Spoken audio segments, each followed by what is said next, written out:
Sam Cooke was the man who had everything. He had the #1 hits, the velvet voice, and the adoration of millions. He was the king of the dance floor with hits like Twistin' the Night Away.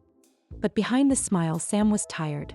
After having spent many years traveling the country, seeing the hardest parts of life, he carried a heavy weight that he never let show in his music. He knew there was a deeper truth he needed to sing about, although he was afraid.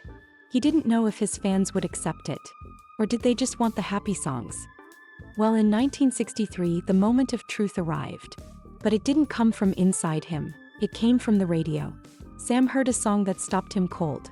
It was "Blowin' in the Wind" by a young folk singer named Bob Dylan. Sam was stunned.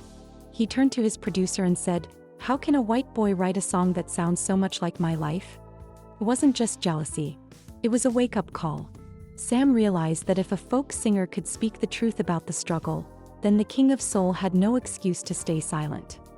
He realized he had been letting someone else tell his story. Sam was competitive and he was proud. He decided right then and there to write an answer to Dylan.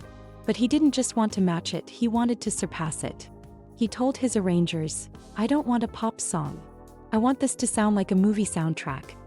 Ordering sweeping strings and a heavy orchestral sound. He was building a monument.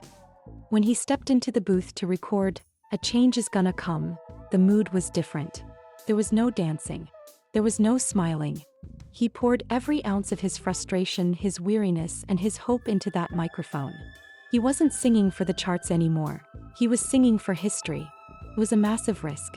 He was changing his entire image in 3 minutes. The tragedy is that Sam never saw the impact of his bravery.